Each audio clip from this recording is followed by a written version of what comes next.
आदाब, मैं खुर्शीद रब्बानी इस्तकबाल करता हूं आप सभी का। हमारे मसाइल में बात होगी आम बजट की। एक दिन पहले ही फाइनेंस मिनिस्टर अरुण जेटली ने पार्लियामेंट में मुल्क का आम बजट पेश कर दिया। क्या है ये बजट, कैसा है ये बजट और हिंदुस्तान के आम आवाम को कितनी राहत देने वाला है ये बजट, कैसे कैसे लोग इसे अपने नजरिए से देख रहे हैं और किस तरीके से अलग अलग लोग इसके ऊपर अपने तासुरात पेश करेंगे, यही हम जानने की कोशिश करेंगे। क्या कुछ इस बजट में मिला और क्या कुछ नहीं मिला, कितना उम्मीदों पर ये आम आदमी की खरा उतरा ये बजट, इस पर भी बात करेंगे। कई खास मेहमान हमारे साथ मौजूद हैं और इस आज के खास एपिसोड की खास बात यह होगी कि इसमें कुछ मेहमान बदले भी जाएंगे। तो सबसे पहले 3 मेहमानों के साथ हम शुरुआत करते हैं इस प्रोग्राम की, जिसका नाम है हमारे मसाइल। बात होगी आम बजट की और 3 खास मेहमान हमारे साथ हैं। डॉक्टर जावेद जमील साहब, आप जो है हमेशा ही अपनी एक ख्याल रखते हैं इस तरह के मामलात पर और अक़लीती तबके से जुड़े तमाम मसले मसाइल पर भी आप बात करते हैं। इनके अलावा हमारे साथ हैं इलियास मलिक साहब, आपका भी हम इस्तकबाल करते हैं और बजट कैसा रहा ये भी अपने तासुरात पेश करेंगे और सियासी नजरिया इस बजट का क्या रहा, इरफानुल्लाह खान साहब बताएंगे हमें, जो आम आदमी पार्टी के लीडर हैं। आपका भी इस्तकबाल है। शुक्रिया। बजट जो है आपने पूरा देखा, पूरा सुना, क्या लगता है, क्या वाकई आम आदमी की उम्मीदों पर यह बजट खरा उतरा? देखिए, मोदी सरकार जिस तरह से 9 महीने से जिस तरह की तकरीरें कर रही थी और भाषण दे रहे थे, उतना जोरदार बजट नहीं निकला। बल्कि ये कहा जाए तो मुनासिब होगा कि खोदा पहाड़ निकली चुईया। उसमें कुछ नजर नहीं आया और आम आदमी पार्टी पर बोझ पड़ने जा रहा है, जो महंगाई से पहले से ही परेशान था। जिस तरह से टैक्सेस को बढ़ाया गया है, मुझे लगता है कि आम आदमी और बोझ के तले दब जाएगा और महंगाई बढ़ेगी मुल्क के अंदर। तो ये महंगाई लाने वाला बजट है और कॉर्पोरेट को खुश करने वाला बजट है, मुझे उससे ज्यादा नजर नहीं आता। क्या कहेंगे डॉक्टर जावेद जमील साहब, पहला रिएक्शन क्या है इस बजट को देखने के बाद? बहुत सारी उम्मीदें लगाई जा रही थी, अच्छे दिन आ जाएंगे, क्या लग रहा है ये वाकई जो है अच्छे दिनों का बजट है? नहीं, देखिए, बिल्कुल अच्छे दिनों का बजट नहीं है। और जैसा कि अभी बात कही गई कि चूंकि ये कॉर्पोरेट एक सपोर्ट से गवर्नमेंट आई है, तो जाहिर है इनके लिए सारा का सारा दारोमदार इसी बात पर है कि कॉर्पोरेट के सपोर्ट इनको हासिल रहे। चुनाचे इस बजट के अंदर एक जो बहुत बड़ा एक स्टेप लिया गया है उनको खुश करने के लिए, वो ये है कि कॉर्पोरेट टैक्स को 30% से घटाकर 25% कर दिया गया है। वो अगले 4 साल में किया जाएगा। अगले 4 साल में किया जाएगा। लेकिन चूंकि एक जितने भी टैक्स कंपनी के ऊपर लगते हैं, वो ज्यादातर टैक्स ऐसे होते हैं कि जिसको कंपनी इनडायरेक्टली पब्लिक के ऊपर ट्रांसफर कर सकती है। कोई चीज को महंगा करके या इनडायरेक्टली उनके ऊपर अल्टीमेट बोझ पड़ता है। कॉर्पोरेट टैक्स एक ऐसा टैक्स है कि जिसको अल्टीमेटली कंपनीज को पे करना पड़ता है और उसको ट्रांसफर करना निस्बतन मुश्किल होता है, तो उसको कम कर दिया। उसके बाद में फिर जो वेल्थ टैक्स, परसों आपको याद होगा जब मैं आपसे बात कर रहा था उस सिलसिले में, तो मेरा जोर इस बात पर था कि वेल्थ टैक्स को बढ़ाया जाना चाहिए और इनकम टैक्स और सेल्स टैक्स को कम करना चाहिए। अगर ये खत्म कर दिया गया है, उल्टा हो गया है कि वेल्थ टैक्स से जो थोड़ी बहुत आमदनी होती थी उसको भी कर, लेकिन उसमें बिल्कुल फाइनेंस मिनिस्टर की दलील ये थी कि तकरीबन 1000 करोड़ की ही आमदनी हर साल हो रही थी या टैक्स आ रहा था 1000 करोड़ का। अब जो उन्होंने सरचार्ज देना, जो सरचार्ज लगाया है जो अमीर लोगों के ऊपर जिनकी आमदनी 1 करोड़ से ज्यादा की होगी, उससे उन्होंने बताया कि करीब 9000 करोड़ की आमदनी होगी या फिर इतना पैसा मिलेगा सरकारी खजाने में आएगा। कॉर्पोरेट टैक्स जो 30 से 25% कर दिया, उसका नुकसान का उन्होंने कोई हिसाब नहीं दिया कि भाई वहां से आपने कहीं ज्यादा फायदा कॉर्पोरेट को पहुंचाया, इधर से जो आपको कलेक्शन होगा उसका मुकाबले में कहीं कम होगा, उसके उन्होंने कोई फिगर्स नहीं दिए। तो अल्टीमेटली वो वहां 5% का फायदा, इधर 2% का वो एडिशन कर दिया, तो अल्टीमेटली सारा गेन कॉर्पोरेट वर्ल्ड का होने वाला है। दूसरा ये कि कोई किसी किस्म की कोई ऐसा कोई इकदाम कोई नहीं किया गया कि जिससे ये उम्मीद हो कि दाम चीजों के कम होंगे, बल्कि जब उसके अंदर तमाम टैक्सेस बढ़ गए हैं तो जाहिर है कि वो एक मर्तबा फिर खरीदने वाले के ऊपर, यानी देखिए जो खरीदता है इंसान, वो कंट्री की इकोनॉमी में एक बहुत बड़ा कंट्रीब्यूशन देता है। क्योंकि अगर खरीदेगा नहीं तो कंट्रीब्यूशन नहीं होगा। अब उसी के ऊपर आपने उसकी एक अच्छी चीज को आपने उसको और टैक्स कर दिया और उसके ऊपर और उसको मजीद शिकार बना दिया, तो इससे इकोनॉमी तो तरक्की करने वाली नहीं है। बिल्कुल। इलियास मलिक साहब, क्या वाकई इसके अंदर से सिर्फ निगेटिव चीजों को हम देखें, सिर्फ उन्हीं पहलुओं को हम जो है वो कहीं निकालने की कोशिश करें जो कहीं ना कहीं निगेटिव है? क्या सिर्फ मुखालफत ही होनी चाहिए या कुछ अच्छे पॉइंट्स भी आपको लगे इस पूरे बजट में? नहीं, मुखालफत नहीं होनी चाहिए, बल्कि आज के दिन तो सही मानों में बजट का तज्जिया बहुत इम्पार्शल होकर करना चाहिए। बिल्कुल। लेकिन कुछ चीजें ऐसी हैं, बजट तो देखिए हर साल पेश होता है, लेकिन हर साल के आखिर में आते आते मालूम ये होता है कि महंगाई बढ़ गई। तो जो बजट पेश होता है, सबसे पहले तो ये देखने वाली बात है कि वो जो बजट पेश हो रहा है, क्या साल भर तक जो आम आदमी है उसका उसको फायदा मिल रहा है। कुछ चीजें नई अनाउंस हुई हैं, इसमें कोई शक नहीं इस बजट में, कुछ चीजें पुरानी हैं। एक खास चीज जो आम आदमी तवक्को कर रहा था कि उसको इनकम टैक्स में छूट मिलेगी, वहां लोगों को मायूसी हुई है, वो छूट नहीं मिली। आम आदमी का मतलब ये है जो नौकरी पेशा जो टैक्स दे रहा है, जो नौकरी पेशा है। देखिए, नौकरी पेशा एक ऐसा पेशा है कि जिसकी तनख्वाह से टैक्स कट जाता है, उसकी मजबूरी यह है कि वो अपने टैक्स को छुपा नहीं सकता, तो इसलिए वो टैक्स की तरफ, बजट की तरफ ज्यादा उम्मीद भरी नजरों से देखता है। आम आदमी भी देखता है, जो कुछ थोड़ा मोड़ा काम कर रहा है, थोड़ा बिजनेस है उसका, कुछ स्मॉल स्केल इंडस्ट्रीज वाले, इस तरह के लोग देखते हैं कि भाई हमको क्या फायदा मिलने जा रहा है जी।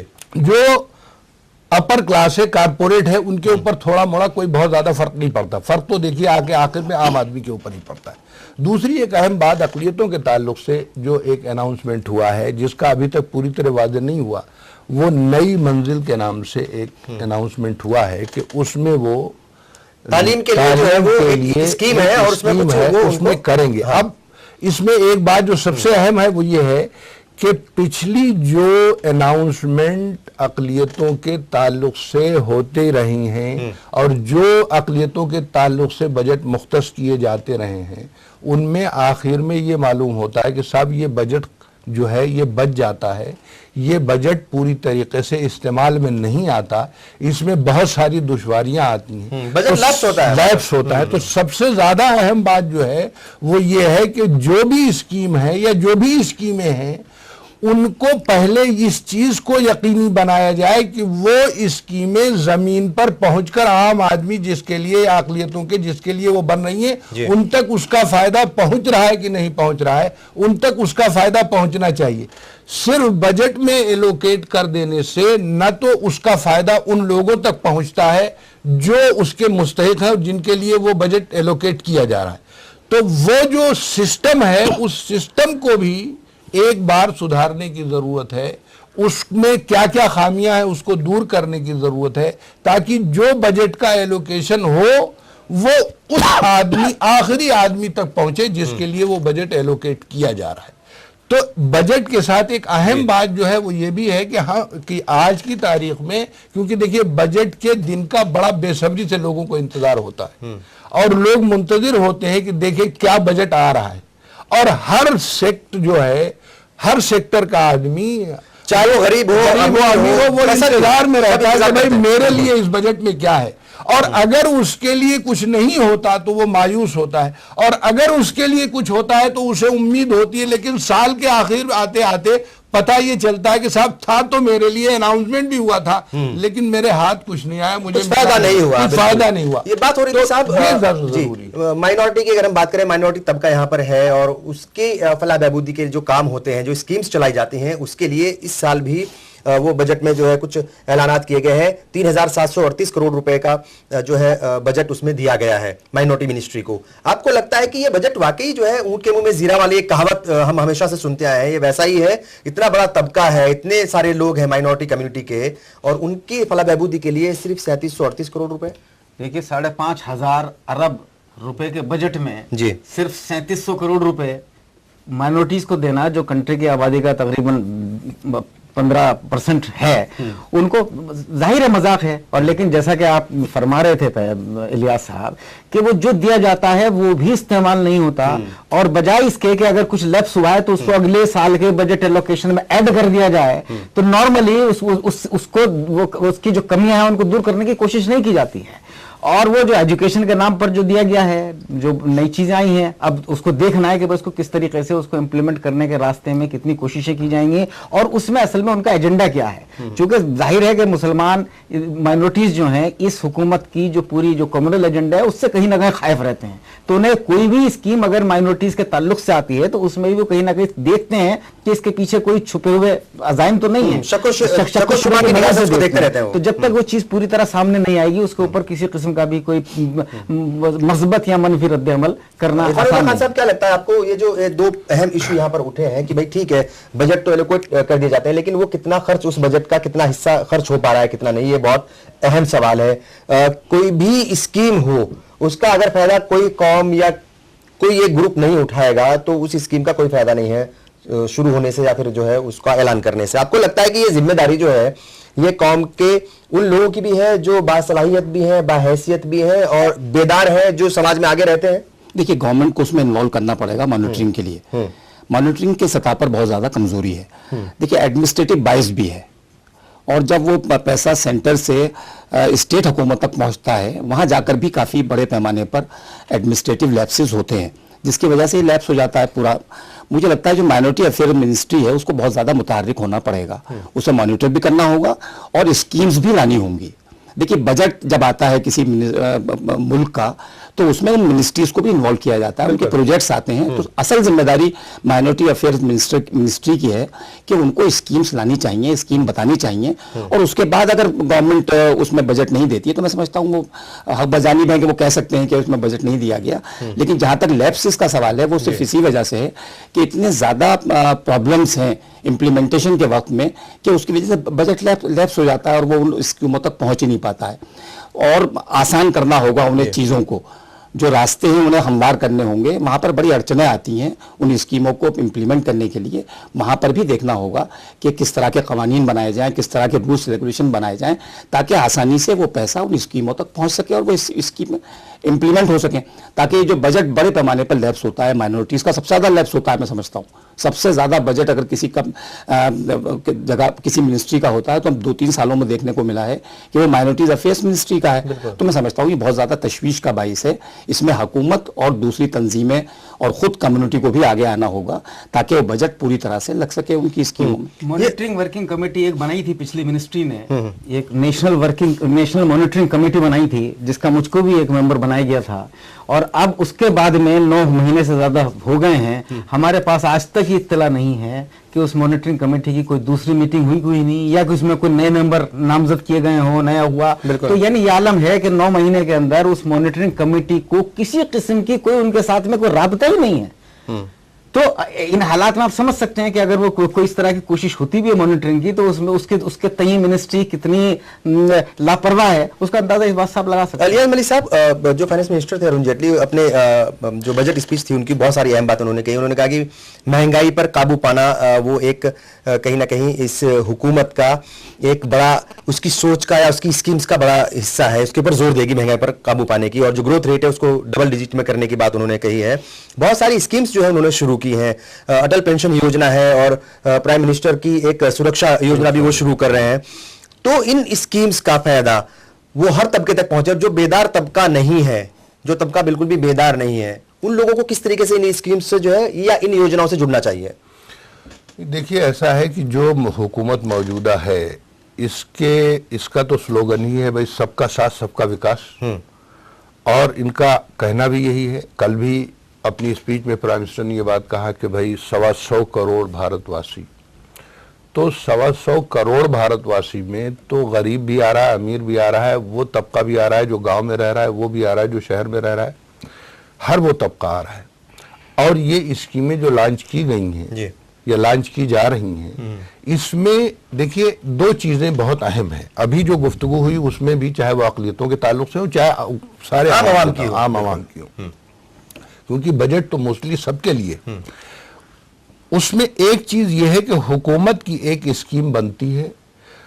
पहली बात यह है कि हुकूमत वो जो स्कीम बना रही, तो चूंकि हुकूमत स्कीम बना रही इसलिए उसकी ये जिम्मेदारी है कि वो उसके लिए पूरा रोड मैप तैयार करे और पूरा प्लान करे कि वो स्कीम जो बन रही वो आखिरी आदमी तक कैसे जाएगी। बिल्कुल ठीक है। दूसरा, एक रोल डेमोक्रेसी में अवाम का है कि अवाम जो है वो अपने तौर पर बेदार हों।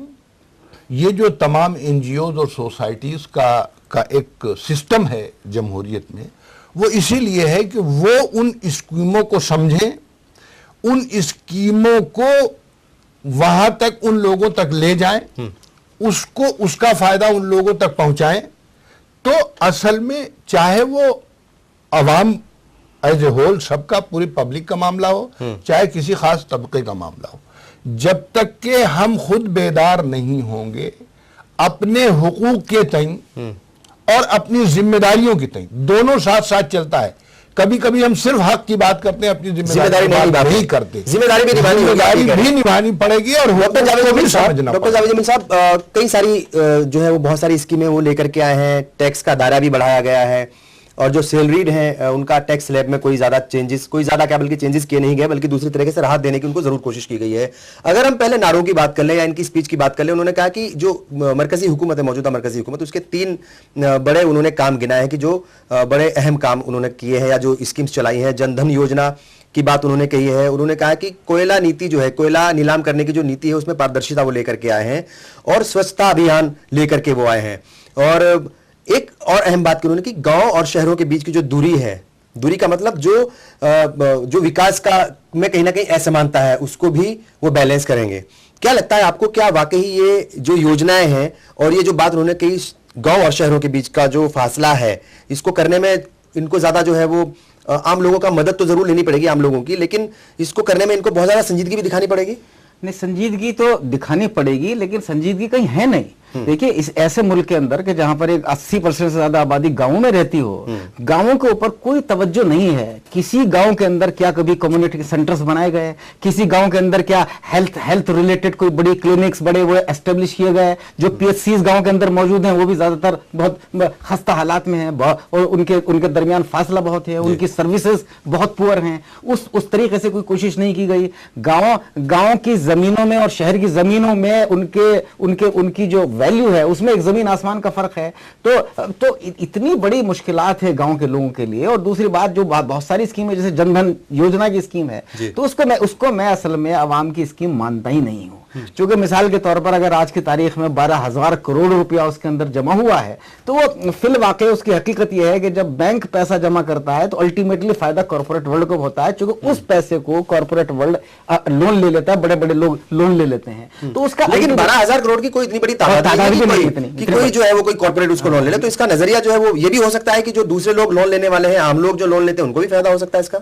नहीं, उनको भी हो सकता है, लेकिन ये क्या, बैंकिंग की तो पूरी की पूरी हिस्ट्री है कि बैंकिंग में जो लोन लेने वालों को, जो गरीब है, उनको बड़ी मुश्किल से लोन मिलता है। फिर उस पर कंडीशंस इस तरह की होती हैं कि आम आदमी बेचारा लोन लेता है तो फंस जाता है, उस डेट के अंदर फंस जाता है, उसको चुकाना भी मुश्किल हो जाता है। चुनाचे हिंदुस्तान में बड़ी तादाद में किसान अगर खुदकुशी करते हैं तो उसके पीछे सबसे बड़ी वजह यही है कि जो लोन मिलता है उसको वो अदा नहीं कर पाते। हाँ, बिल्कुल। अच्छा, एक आपने किसानों की बात की है, और बजट स्पीच में जो है उन्होंने एक ऐलान किया, बड़ा अहम ऐलान था कि 8.5 लाख करोड़ जो है वो किसानों को लोन दिया जाएगा। उसका उन्होंने ऐलान किया है, उसका जो है उसमें एलोकेट किया एक तरीके से। बजट की बात हम करें 8.5 लाख करोड़ रुपए की। आपको लगता है कि ये खुदकुशी करते हैं, या जो उनकी प्रॉब्लम्स होती है, अगर वो लोन लेंगे, उनको सस्ती जो है रेट ऑफ इंटरेस्ट पे, सस्ते या कम रेट ऑफ इंटरेस्ट पे अगर उनको ब्याज मिलेगा, लोन मिलेगा, तो उनको फायदा होगा, और जो है कहीं ना कहीं जो मुल्क की तरक्की की बात है, आगे बढ़ने की बात है, उसमें जो है वो अपना ताउन देंगे। नहीं, देखिए, ये मुस्बत भी हो सकता है, लेकिन कई मरतबा इसका उल्टा असर पड़ता है। क्योंकि जब आदमी लोन लेता है तो एक गलत किस्म की उसमें आ जाता है। उसको ये लगता है कि जैसे कोई पैसा उसकी आमदनी बढ़ गई। आमतौर पर लोन से आमदनी बढ़ती कम है, और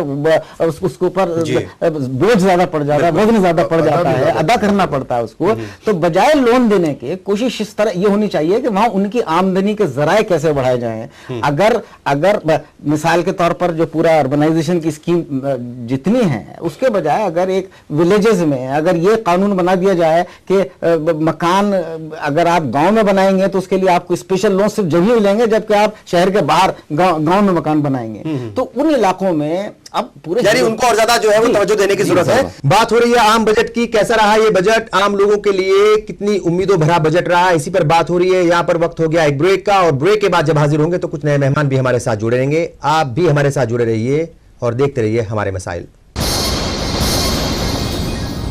ब्रेक के बाद एक बार फिर आप सभी का इस्तकबाल है। बात हो रही है आम बजट की। आम बजट हिंदुस्तान के आम लोगों की उम्मीदों पर कितना खरा उतरा, इसी पर बात कर रहे हैं। और ब्रेक के बाद अब 2 खास मेहमान और हमारे साथ जुड़ चुके हैं। मोहम्मद अदीब साहब हैं, एक्स MP राज्यसभा के, इस्तकबाल है आपका। और इनके अलावा हमारे साथ एक और खास मेहमान जुड़े हैं, डॉक्टर जफर महमूद साहब, प्रेसिडेंट है ज़कात फाउंडेशन ऑफ इंडिया के। क्या कहेंगे, बजट जो है ये मोदी हुकूमत का पहला फुल बजट है, एक तरीके से कहा जाए, क्या कहेंगे इस बजट के ऊपर, क्या रिएक्शन है आपका? ये बजट ऑन दी होल तो बड़ा अच्छा है।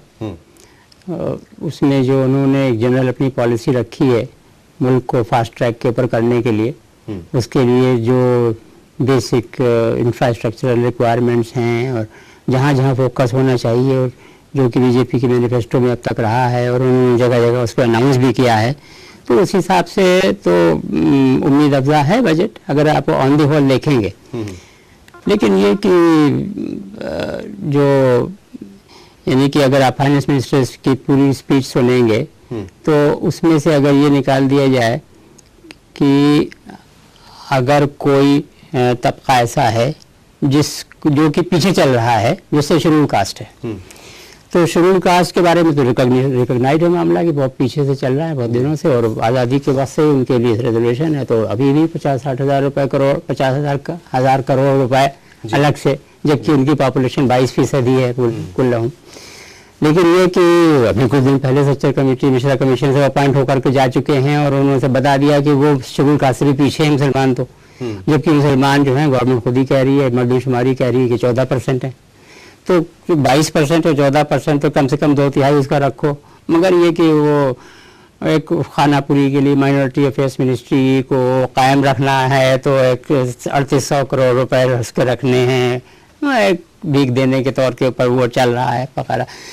लेकिन उसमें भी अगर आप देखें तो जो जुलाई 2014 में इन्होंने बजट पेश किया था, उसमें भी उन्होंने माइनॉरिटीज़ के ताल्लुक से इन जनरल 2 बातें रखी थी। उसमें एक तो स्किल डेवलपमेंट के ताल्लुक से रखा था कि एक नई स्कीम बनाएंगे जिससे कि माइनॉरिटीज़ की जो एंसेस्ट्रल आर्ट्स हैं उनको फ़रोग मिले, वो स्कीम आज तक नहीं बनी।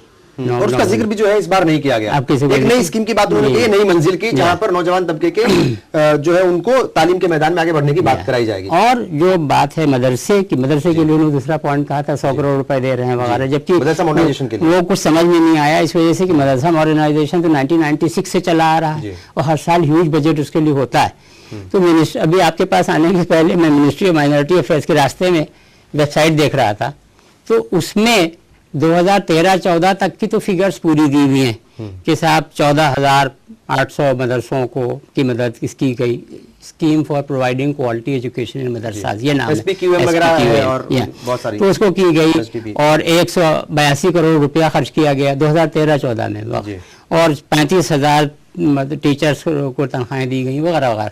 लेकिन 2014-15 का कोई फिगर, कोई स्टैटिस्टिक्स उसमें दी ही नहीं है, जबकि उसके 14-15 ख़त्म पे तो कुछ यानी कि जाहिर है एक जनरल जो हवा मुल्क के अंदर चल रही है कि माइनॉरिटीज़ को इग्नोर करना वगैरह वगैरह, वो तो उसकी झलक आप कह रहे हैं कि उसकी झलक इस बजट में देखने को मिली है, साफ जाहिर हो रहा है। मैं बिल्कुल आपके पास आऊंगा। आदिब साहब क्या रिएक्शन? जबकि मैं आपको यहाँ ये जोड़ दूं कि जो आर्टिकल 46 है इसका डायरेक्टिव प्रिंसिपल स्टेट पॉलिसी का, उस और 39 इसमें ख़ास तौर से लिखा है कि जो तबके ऐसे हैं जो कि पीछे चल रहे हों उनके लिए ख़ास तवज्जो देना, ख़ास स्पेशल स्कीम बनाना, ये गवर्नमेंट की ड्यूटी।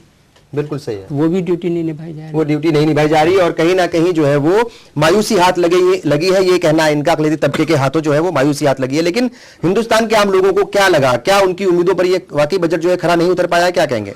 नहीं, देखिए इसमें इकोनॉमिक पॉलिसीज बीजेपी और कांग्रेस के कुछ फर्क नहीं है, एक ही पॉलिसी उनकी है और मुझे लगता है वही कंटिन्यूएशन, जहां 4 से 5% कारपोरेट को हमेशा जहन में रखे और सेंसेक्स को जहन में रखे ये बजट भी बनाया गया है। लेकिन अरुण जेटली ने कहा ना कि फूल तो और लगाने लगे, कांटे बहुत हैं। शक्ल ये है कि अमल किस पे होना है, अमली शक्ल जो है। देखिए बजट क्या है, बजट एक प्रपोजल है कि हम ये करेंगे।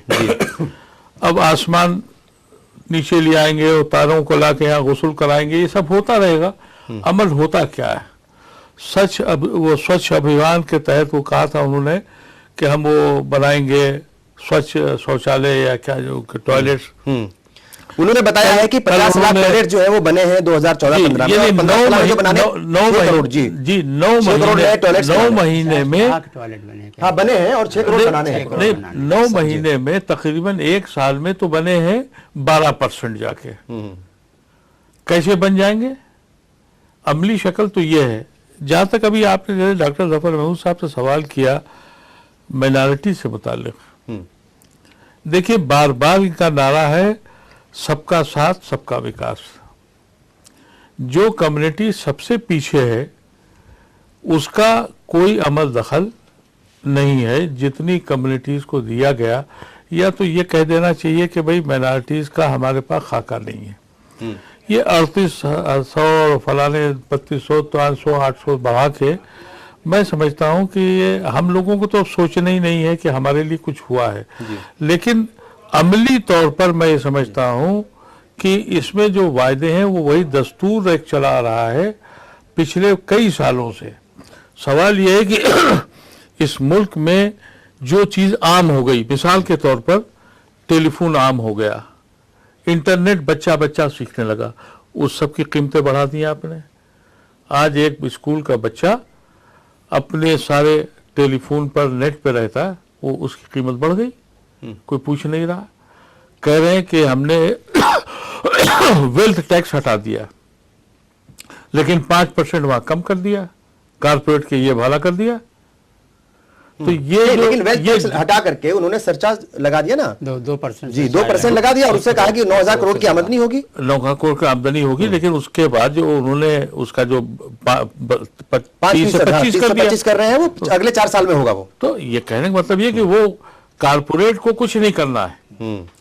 जितने कर्जे, एक बड़ा हंगामा मचाया कि हमने सब्सिडाइज किया है गरीबों को, किसानों को, उसका कहीं दुगना 2 लाख करोड़ उनका मेरा बिल्कुल एक सवाल और 5 लाख करोड़ की सब्सिडी कारपोरेट को छोड़ दी। यानी ये मुल्क जो है और ये बजट जो है, ये चंद लोग टेलीविजन मैं ये सवाल आपसे पूछ रहा हूं सीधे तौर पर कि ये माइनॉरिटी अफेयर्स मिनिस्ट्री को 3,738 करोड़ रुपए देने की बात कही गई है, उसका ऐलान किया गया है। हम देखते हैं अकलियती तबका इसका तो रोना रोता रहता है, लेकिन अगर बात हो रही है इंफ्रास्ट्रक्चर के डेवलपमेंट की, अगर बात हो रही है नए मकान बनाने की, बात हो रही है 1 लाख किलोमीटर सड़क बनाने की, बात हो रही है 4,000 मेगावाट बिजली पैदा करने की, नए मकान बनाए जाएंगे और बहुत सारे काम करने के ऐलान किए गए, उनका हिस्सा अकलियती तबका क्यों नहीं बनता, क्यों नहीं उस बजट को अपना बजट मानता? और आप बदनसीबी तो ये देखिएगा कि ये 3,700 या 800 करोड़ जो कुछ दिया है, 3,738 करोड़ 38 करोड़ जो दिया है, इसमें अमल कितना होगा? अभी डॉक्टर साहब ने कहा ना आपसे, नहीं मेरा सवाल का पूरी स्कीम ही गायब है वहां से।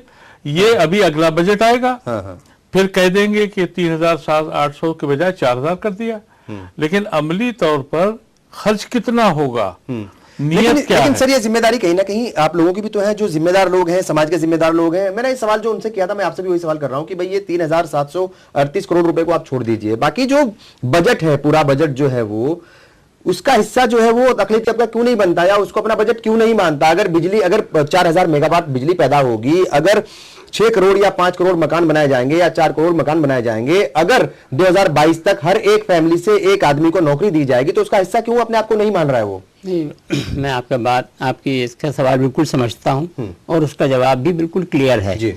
वो ये है कि उसके 2 पहलू हैं।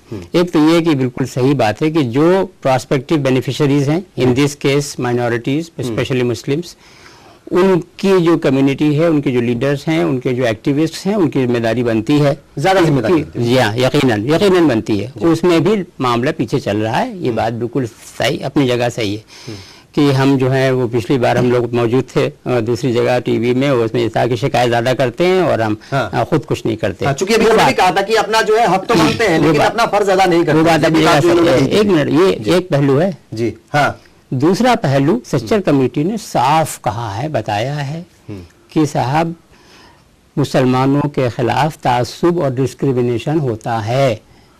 जो फैसले होते हैं गवर्नमेंट में, उसमें मुसलमानों के खिलाफ तासुब और डिस्क्रिमिनेशन होता है। दे डू नॉट एग्जिस्ट, उनका वो कैलकुलेशन में आते ही नहीं हैं, और इसके 20 मिसालें मौजूद हैं और दर्जनों को इसमें। तो लिहाजा ये कि ये 2 बातें जुड़ गई। उधर कम्युनिटी जो है वो भी अपने हाथ पैर नहीं बढ़ा रही, हालांकि जो कुछ एफर्ट करें उसका कुछ ना कुछ नतीजा निकलना है, बिल्कुल निकलेगा, करना चाहिए। लेकिन साथ साथ दूसरी तरफ ये भी है जिसकी वजह से जो आपका बेसिक कंसर्न है कि साहब ये हर तरफ बजट दिया जा रहा है, हर मुख्तलिफ हेड्स में दिया जा रहा है भाई। अगर उससे मुसलमान को 6 करोड़ टॉयलेट्स बनाएंगे तो वो क्या 6 करोड़ जो है वो मुस्लिम तबके के नहीं बनेंगे, या वो उसका हिस्सा नहीं बनेंगे? बिल्कुल बनना चाहिए। लेकिन सुनिए, जो 91 डिस्ट्रिक्ट्स शॉर्टलिस्ट हुए थे यूपीए के दौरान के साथ, ये मुस्लिम कंसंट्रेशन डिस्ट्रिक्ट्स हैं, उसके लिए huge budget billions of rupees का दिया गया और खर्च भी हुआ। लेकिन उस वक्त के प्लानिंग कमीशन और अब का नीति आयोग, उसके पास ये रिपोर्ट हर तरफ से आ गई कि खर्च तो हुआ, लेकिन उन जिलों के उन हिस्सों में खर्च हुआ जहां पर मुसलमान या माइनॉरिटीज नहीं रहते हैं। बिल्कुल ठीक है। जिलों को इसीलिए जो है- डेवलपमेंट हुआ, माइनॉरिटी के इलाके में नहीं हुआ। इसीलिए जो है ब्लॉक स्तर को जो है या ब्लॉक लेवल को उसका जो है एक पैमाना बनाया गया था, बनाया बाद में। गया था, जबकि जी, सच्चर कमेटी ने कहा था कि आप रूरल एरिया में, देही इलाके में गांव को मानिए पैमाना, और अर्बन एरिया में, शहरी इलाके के अंदर आप वार्ड को मानिए। जब तक वो नहीं होगा तब तक। हमारे मिसाल में वक्त हो गया एक और ब्रेक का। बात हो रही है आम बजट की। एक दिन पहले ही आम बजट पेश हुआ पार्लियामेंट में। फाइनेंस मिनिस्टर अरुण जेटली ने बजट पेश किया। आखिर आम लोगों की उम्मीदों पर यह बजट कितना खरा उतरा, इसी पर बात हो रही है। एक और ब्रेक लेंगे, बहुत जल्द हाजिर होंगे। ब्रेक के बाद एक बार फिर आप सभी का इस्तकबाल है। बात हो रही है आम बजट की। आम बजट हिंदुस्तान के आम लोगों की उम्मीदों पर कितना खरा उतरा, इसी पर बात कर रहे हैं।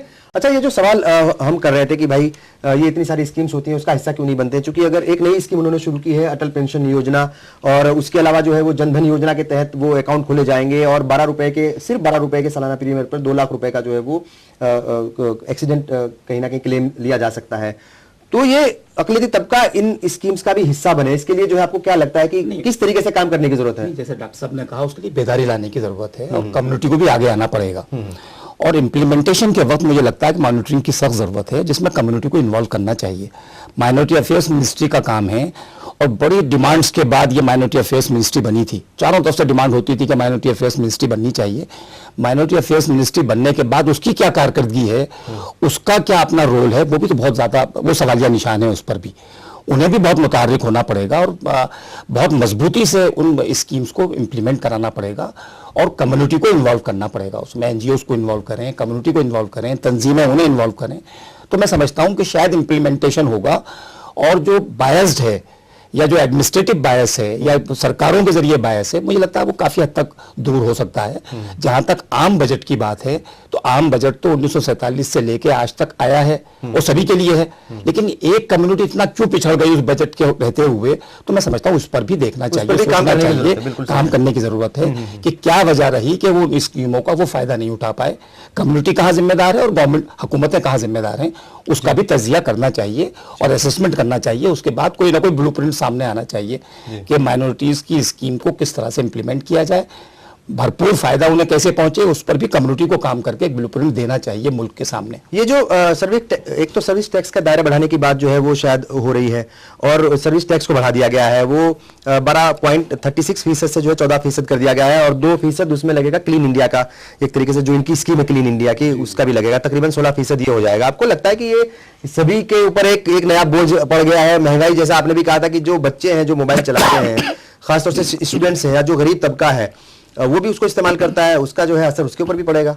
ये तो देखिए, मैंने पहले भी कहा था कि जब बजट आता है, हर साल का ये तरीका है कि बजट तो हर साल आता है, लोग बड़े तजस्सुस में होते हैं और बजट देखते हैं। जब बजट आता है उसके बाद जब साल गुजरता है तो साल के आखिर तक जाते जाते महंगाई इतनी बढ़ जाती है। अगर आप पिछला या उससे पिछला सारा रिकॉर्ड देख लीजिए कि भाई बजट तो पेश हो जाता है, जैसे अभी बात हुई, बजट तो पेश हो गया, लेकिन उसका अमल कितना हुआ उस प्रोग्राम के तहत। दूसरी एक बात और बहुत अहम जिस पे मैं कहना चाह रहा था, अभी आपने कहा कि भाई माइनॉरिटी की और भी तो स्कीमें हैं और भी तो जो गवर्नमेंट, देखिए तकरीबन 10 ऐसी मिनिस्ट्रीज हैं जिसमें माइनॉरिटीज के लिए, जैसे एचआरडी मिनिस्ट्री अलग, माइनॉरिटीज के लिए अलग है। ऐसे वो जो पहले प्राइम मिनिस्टर का 15 पॉइंट प्रोग्राम था, उसको अगर आप देखिए, बंद तो नहीं किया गया, लेकिन पहले और उसमें अब असल बात यही है। देखिए, हम चाहे जितनी बहस कर डालें, मैं ये कह रहा हूं, आज आप कह रहे हैं कि 3738 करोड़ बजट एलोकेट हुआ है, आप इसको 10,000 करोड़ कर दीजिए, 10 लाख करोड़ कर दीजिए। अगर सिर्फ अनाउंस करना है तो आप जितना भी तय कर दीजिए, लेकिन जो अभी तक अनाउंसमेंट पहले सालों में हुए हैं उनमें अभी तक का तजर्बा यह रहा है कि बजट लैप्स हो जाता है, पूरा खर्च नहीं होता। अगर खर्च भी होता है तो वो सही जगह पर, जैसे अभी यहां खुद ही गुफ्तगू हुई कि माइनॉरिटी कंसंट्रेटेड डिस्ट्रिक्ट्स में जो माइनॉरिटीज के लिए जाना था वो डिस्ट्रिक्ट में खर्च हो गया, माइनॉरिटी को उसका फायदा नहीं मिला। तो सबसे ज्यादा अहम बात यह है कि बजट थोड़ा है या ज्यादा है, वो जितना है ये यकीनी बनाया जाए कि वो बजट जो है वो खर्च हो और वो उन लोगों तक पहुंचे जिनके लिए वो बजट एलोकेट किया गया है। जो जरूरतमंद है। जब वही बजट नहीं खर्च होता तो हम दूसरे उससे आगे के बजट की डिमांड करके भी क्या करें। अगर बजट एलोकेट हो भी जाए और उसका फायदा न पहुंचे तो वो बजट एलोकेट होने से क्या फायदा है। एक अहम पहलू ये है। अच्छा, इसके अलावा एक बात ये है कि जो अभी गुफ्तगू हो रही थी कि भाई बहुत सारी स्कीमें, मैं आपको बताऊं अभी डीडीए के फ्लैट्स निकले दिल्ली में, सभी के लिए था, सभी लोगों ने भरा। मैं जानता हूं कि अक़लियती तबके के कुछ लोगों ने भरा, एक आध का निकल भी आया, लेकिन अब वो ले कैसे, इसलिए कि उसके लिए बैंक के फाइनेंस का इतना बड़ा मसला है और बैंक फाइनेंस हो भी जाएगा तो वो कहां से अदा करेगा उसको। तो लेकिन इसकी जिम्मेदारी क्या सिर्फ हुकूमत की जिम्मेदारी है नहीं, इसकी? देखिए एक बात, कभी भी किसी एक की सिर्फ जिम्मेदारी नहीं हुआ करती। जिम्मेदारी हुकूमत की भी है और जिम्मेदारी उस कम्युनिटी या अवाम की भी है। जब तक दोनों बेदार नहीं होंगे, हुकूमत की जिम्मेदारी यह है कि वो स्कीमों को इतना आसान बनाए कि जो जिनके लिए स्कीमें बन रही वो उसका ज्यादा से ज्यादा फायदा उठा सके। अच्छा, एक सवाल यहाँ पर सब्सिडी की बात हुई है कि भाई सब्सिडी को खत्म तो नहीं करेंगे, ये तो क्लियर कर दिया। जैसे सवालात उठाए जा रहे थे कि क्या एकदम से खत्म कर दिया जाएगा, तो अरुण जेटली ने साफ कहा कि भाई हम कोई इरादा नहीं है सब्सिडी खत्म करने का, लेकिन एक तो इसके सिस्टम को बेहतर बनाने की जरूरत है और एक इसका दायरा जो है वो कम करने की जरूरत है। यानी सब्सिडी के जो दायरे है उसको, उसमें कहीं ना कहीं कमी, लीकेज, बिल्कुल, वो भी एक बड़ा अहम इशू है। शायद जो है ये डायरेक्ट जो बेनिफिट पहुंचेगा अकाउंट में डायरेक्ट जमा होगा, शायद उसका भी वो भी एक रास्ता है। जैम, बिल्कुल, वो भी एक रास्ता है। आपको लगता है कि सब्सिडी का जो एक पूरा मामला है ये ठीक है, थोड़ा बहुत बोझ तो जरूर पड़ेगा कुछ गरीब लोगों के ऊपर, लेकिन आखिर में एंड द ऑफ डे वो आम लोगों को ही फायदा होगा उसका? देखिए, सब्सिडी तो इस मुल्क में आप खत्म नहीं कर सकते। उसकी वजह यह है कि जो लोग इन पे प्रेशर डाल रहे हैं, जैसे अमेरिका का एक प्रेशर है कि सब्सिडी खत्म करिए और सब्सिडी का बोझ बहुत पड़ता है, लेकिन अमेरिका खुद अपने काश्तकारों को सब्सिडी देती है, सब्सिडाइज करते हैं उनको वो, जबकि उनकी इकोनॉमी एग्रीकल्चर पे बेस्ड नहीं है, उनकी इकोनॉमी असलहा बेचने पर है, उनकी इकोनॉमी असलहा बेचने की कंपनियों पर है, लेकिन वो अपने काश्तकारों को सब्सिडाइज करते हैं। यहाँ का गरीब आदमी जिस अंदाज से अगर वहाँ सब्सिडी कम की गई, मेरा यही तो कहना है कि आप 1 लाख कुछ हजार या 2 लाख के तकरीबन सब्सिडी बनती है काश्तकारों की जी। और उसके मुकाबले में कारपोरेट सेक्टर किसको आपने लोन माफ किया है, फैसिलिटीज दी है, वो 5 लाख करोड़ के करीब है। ये जो इंडिया का इंदिरा गांधी इंटरनेशनल एयरपोर्ट है, इसके ऊपर तकरीबन 1 लाख करोड़ रुपए की सब्सिडाइज किया गया था, तब ये एयरपोर्ट बना था। आप 1 करोड़ एक एयरपोर्ट पे दे रहे हैं, सब्सिडाइज कर रहे हैं, और काश्तकार की सब्सिडी रोकना चाहते हैं। ये तो प्रेशर था। लेकिन जरूरी तो है एयरपोर्ट भी, उसको थोड़ा ना नजरअंदाज कर सकते हैं, वहां पर है, गरीब लोग भी सफर करते हैं। देखिए ऐसा है, आजकल नहीं, आप इन गरीबों की बात मत करें, जरा उस हिंदुस्तान को देखें जहां 2 वक्त की रोटी नसीब नहीं है और वो तादाद बहुत बड़ी है। इस दिल्ली की भी आप बात करते हैं, इस इलेक्शन में सब दिखाया टेलीविजन ने कि इस दिल्ली के अंदर ऐसे घर हैं जहां पानी नहीं है जी, जहां रोशनी नहीं है, जहां की सड़कों के नाले बहते हैं, जिनके घरों पे छतों पे रहते हैं। ऐसा नहीं है। ये हिंदुस्तान 125 करोड़ लोगों का मुल्क है। यहां आप वो नहीं कर सकते जहां 2 करोड़ 3 करोड़ की पॉपुलेशन के मुल्क होते हैं। इन्होंने कहा कि हम मेड इन इंडिया का बड़ा प्रचार करेंगे, मेक इन इंडिया का। जो इंडस्ट्रियल कल्चर है वो क्या हो गया है दुनिया में? मैंने बहुत मुल्क देखे, कोई मुल्क ऐसा नहीं देखा जिसकी कैपिटल के अतराफ में 50 किलोमीटर के दूर में कार से लेकर सुई तक बनती हो, वो सिर्फ दिल्ली है। दुनिया के किसी कैपिटल में जाइए, सैकड़ों माइल तक कोई इंडस्ट्रियल टाउन नहीं है। दिल्ली के से मिली हुई एक जगह है नोएडा, फरीदाबाद, गुड़गांव, गाजियाबाद, ये सब इंडस्ट्रियल टाउन है। ये सनती बस्तियां हैं दिल्ली के अतराफ में। लेकिन नोएडा का हाल क्या है?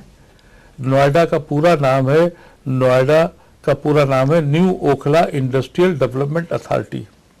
वहाँ इंडस्ट्रियल डेवलपमेंट कुछ नहीं हो रहा है, वो हाउसिंग डेवलपमेंट अथॉरिटी है।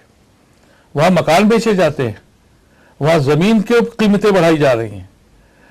5,000 के करीब फैक्ट्रियां हैं, जिसमें से 3,000 फैक्ट्रियां बंद हैं, और उन 2,000 में भी 1,000 के करीब फैक्ट्रियां वो हैं जो इसलिए चल रही कि उनका बैंक का कर्जा है, बदवजह मजबूरी चला रहे हैं। आपको इंडस्ट्रियल कल्चर डेवलप करना पड़ेगा। लेकिन उन्होंने कहा है कि स्मॉल स्केल इंडस्ट्रीज जो है उसके लिए अलग से जो है एक सिस्टम बनाने की जरूरत है, बैंक फंड जो है वो रहेंगे और उसके डेवलप करने की बात बैंक कही फंड की है। जरूरत नहीं सर, मैं खुद स्मॉल स्केल में रह चुका हूं, मुझे पता है। 21 एजेंसीज को घूस खिलानी पड़ती है। मैं जितनी पैसे कमा के लाया था सब यहाँ खत्म किए, इसलिए कि एजेंट जितने इंस्पेक्टर हैं वो सब खाते हैं। बिजली आपकी लग नहीं सकती जब तक आप उसमें पैसे न दें। आपको कल्चर जब बनेगा, इन कह रहे हैं कि हम इन्वेस्टमेंट लाएंगे, इन्वेस्टमेंट कहाँ पे आता है? जहां पर कल्चर हो। यहाँ कल्चर नहीं है। हिंदुस्तान में जो एजेंसीज हैं, अगर आप कनेक्शन लेने जाएं लाइट का, तो पहले बिजली वालों को दें। आप बिल्डिंग का नक्शा वो तो ठीक है, लेकिन अगर हम दिल्ली की बात करें तो कम से कम आम आदमी पार्टी की यहाँ हुकूमत है, वो तो जो है ये जो करप्शन है उसको खत्म करने की बात कर रहे हैं। आम आदमी पार्टी की देखिए, फतेह इसीलिए हुई, हाँ। बहुत छोटी छोटी बातों ठीक पे हुई है। ये जो ऐलानात आज बजट में हुए हैं और जो फाइनेंस मिनिस्टर ने जितने भी ऐलानात किए, आपको लगता है उन्होंने जो आंकड़ा इस वक्त चल रहा है महंगाई का वो है 5.1% है, कमी जो है लगता है, उम्मीद है कि कुछ कम होगी, ये आंकड़ा जो है कम जाएगा और आम लोगों को राहत और ज्यादा मिलेगी? वो तो खुद ही नहीं कह रहे, एफएम तो खुद ही ये बात क्लेम नहीं कर रहे हैं। वो कह रहे हैं कि ऐसा कोई जादू नहीं है, ये तो स्लोली करके डिफरेंट स्टेजेस में आगे आने वाले सालों में थोड़ा थोड़ा करके हम उसको डॉक्टर साहब, ये मैं एक बात आपकी इसमें रख रहा हूँ, ये जो एडवांटेज इस वक्त मिला है वो पेट्रोल की प्राइसेस क्रैश होने पे मिला है, और उसका बेनिफिट हमें नहीं मिला। पूरा एडवांटेज उन्होंने आवाम को नहीं दिया, वो अनाउंस भी किया है उन्होंने, उसका भी उसमें कहा, उन्होंने कहा उसमें से हिस्सा हम सड़क के डेवलपमेंट में लगा रहे हैं। वो भी वो लिहाजा ये कि उसकी वजह से अगर महंगाई कम हो तो इसकी ज्यादा उम्मीद नहीं है। पेट्रोल की कीमत कम हुई, तकरीबन इंटरनेशनल मार्केट में 50% घटी, इन्होंने 15% नीचे की, सही बात है। लेकिन क्या वो ट्रांसपोर्ट का किराया 15% कम हुआ? उस गुड्स का सामान जो ट्रकों में जाता है क्या वो कम हुआ? कॉर्पोरेट का जो फायदा हुआ इससे, जी, जो बसों में लोग सफर करते हैं क्या उसका किराया कम हुआ? कल बड़ी पीठ ठोकी गई कि साहब किराया नहीं बढ़ाया रेलवे ने। जब डीजल इतना नीचे आ गया तो फिर किराया कम क्यों नहीं किया गया? आवाम तक वो फायदा नहीं पहुंचा, और उसका जो इंटरनेशनल मार्केट का जो फायदा हुआ है वो सरकार को मिला है, जिससे आप कह रहे हैं कि हमारी ग्रोथ बढ़ रही है। ये ग्रोथ बहुत टेम्परेरी फेस है। ये जब वो कह रहे हैं ग्रोथ रेट जो है वो डबल डिजिट में आ जाएगा। देखिए, अब इनको कहने की बात अलग है, लेकिन अब तक सच्चाई क्या है, ये बड़ी इनको अहम बात कहना है। ये चाहिए था कि भाई अब लखनऊ का किराया अगर 500 है तो भाई अब पेट्रोल की कीमत कम हुई, 440 रुपए हो गया, या 499 करो आप, आवाम तक तो पहुंचे वो पैसा आप रखे हुए हैं। मेरी अच्छा, बात अभी साहब- पूरी नहीं हुई जी, जी, थी। जी। मैं जो आपको बात अर्ज कर रहा था उसमें एक बहुत अहम मुद्दा है जो कि यहाँ बहस में और ज़रूर आना चाहिए, जो कि आज फाइनेंस मिनिस्टर की स्पीच में प्रपोजल है। ठीक है। वो ये है, उन्होंने ये कहा है कि जो बैंकों में पैसा पड़ा हुआ है जो कि डिपॉजिट करने वाले ने क्लेम नहीं किया, उस पैसे का यहाँ पर फाइनेंस बिल में ला करके और ऑथराइज करके बैंकों को उसका इस्तेमाल फला काम के लिए किया जाएगा। यह बहुत इंपॉर्टेंट मुद्दा है।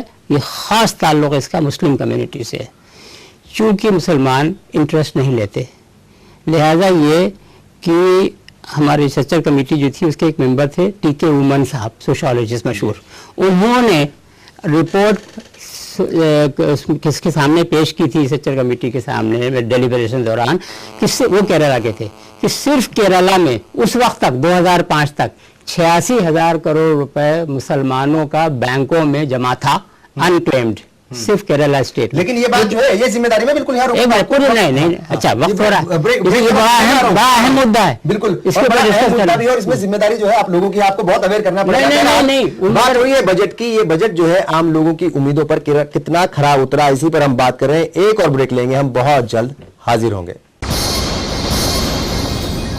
एक बार फिर आप सभी का इस्तकबाल है। बात हो रही है आम बजट की। Finance minister Arun Jaitley parliament में बजट पेश कर चुके हैं। बजट 2015-16 बजट जो है वो पेश हो चुका है। कैसा है ये बजट?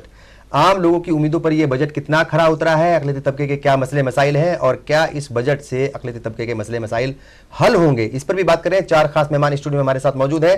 जफर साहब, एक अहम बात हो रही थी ब्रेक में जाने से पहले कि अनक्लेम्ड मनी जो है, जो बैंकों में पड़ी हुई है काफी लंबे वक्त से, और केरला में आपने बताया कि 80,000 करोड़ के करीब ऐसा इतना पैसा है, 86,000 करोड़ कि जो अक़लियती तबके का है, मुसलमानों का है। तो किस तरीके से जो है वो आप ये कहना चाह रहे हैं मेरा ख्याल कि हुकूमत की निगाह जो है उस पैसे के ऊपर है? जी, तो वो डेफिनेटली है, इसलिए कि वो बहुत दिनों से ऐवान हुकूमत में ये बात चल रही थी, जगह जगह से ऑफिसर लेवल के ऊपर ये प्रपोज किया जा रहा था कि भाई ये पैसा पड़ा हुआ है, हमें ऑथराइज किया जाए कि हम इसका कुछ इस्तेमाल करें। तो ये गालिबन उसी को एक शेप दी जा रही है।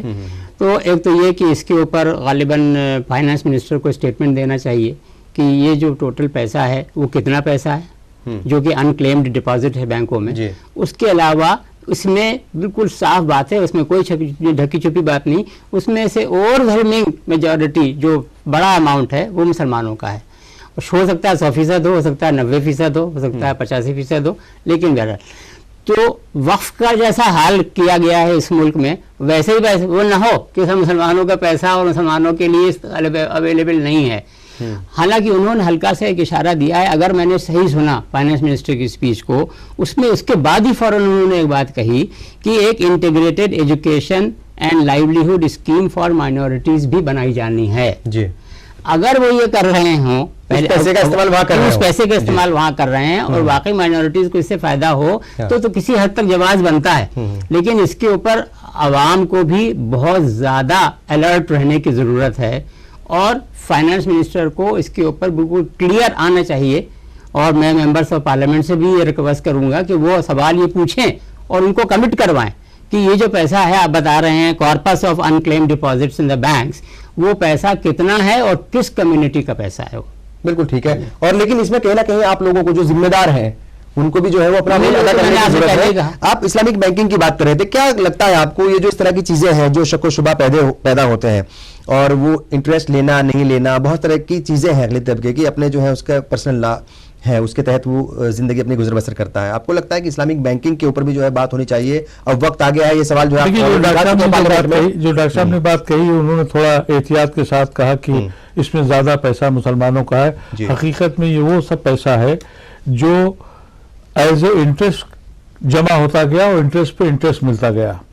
ये 95% मुस्लिम इंटरेस्ट का पैसा है जो मुसलमानों ने बहैसियत इस्लाम की पाबंदी की वजह से नहीं लिया।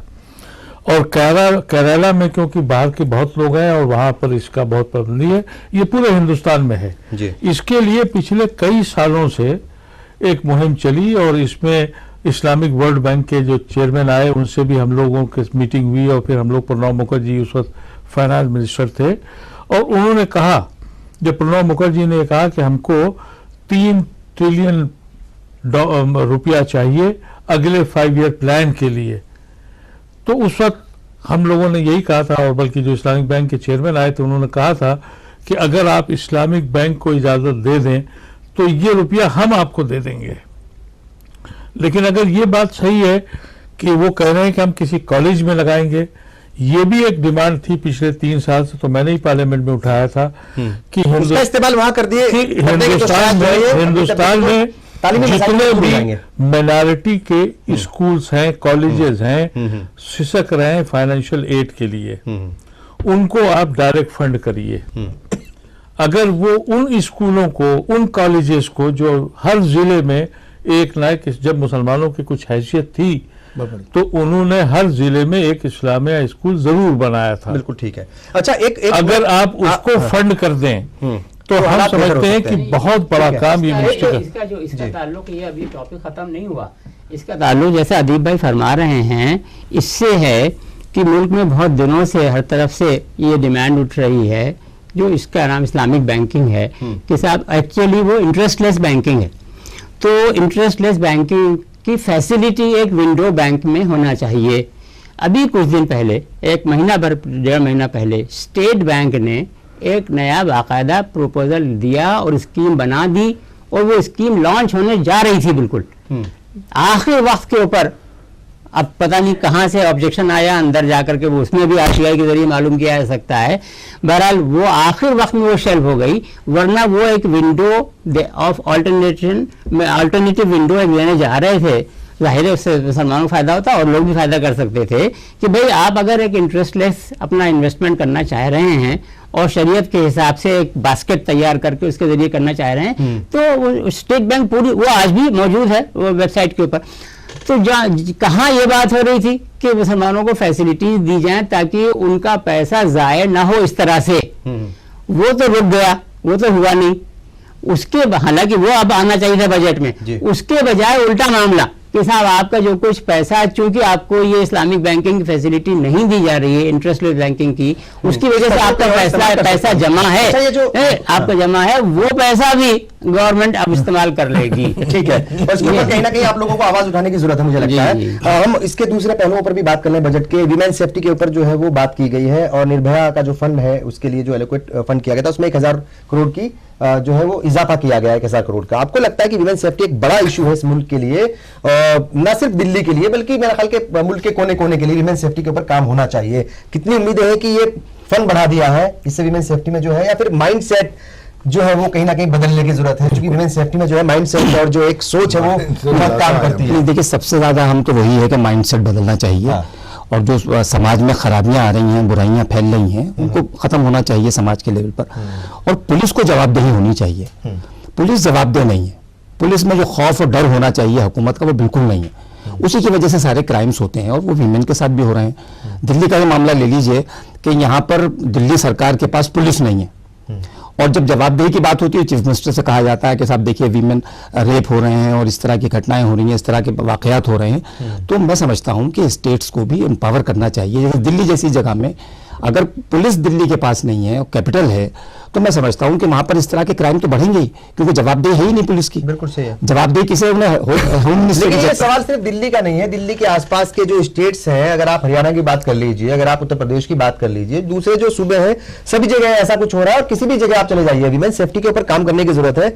ठीक है, जवाबदेही जो है वो तय होनी चाहिए, लेकिन ये जो एक पूरा सियासी मसला, अगर हम दिल्ली की बात करें, जिस वक्त जो है वो शीला दीक्षित यहाँ पर वजीर आला थी, तो उस वक्त जो है सवाल आप उठाते थे आपको, जबकि ये पता था कि भाई ये पुलिस इनके अंडर में नहीं है। तो ये पूरा सियासी पहलू है। बिल्कुल, आप सब लोग, आपका बहुत बहुत शुक्रिया। और बजट पेश हो चुका है। जैसे जैसे वक्त आगे बढ़ेगा, जैसे जैसे दिन गुजरेंगे, वैसे वैसे इस बजट की हकीकत भी सामने आती जाएगी। लेकिन हमारा यही कहना और हमें यही उम्मीद है कि ये बजट आप सबकी उम्मीदों पर जरूर खरा उतरे। आपने प्रोग्राम देखा, आपका बहुत बहुत शुक्रिया।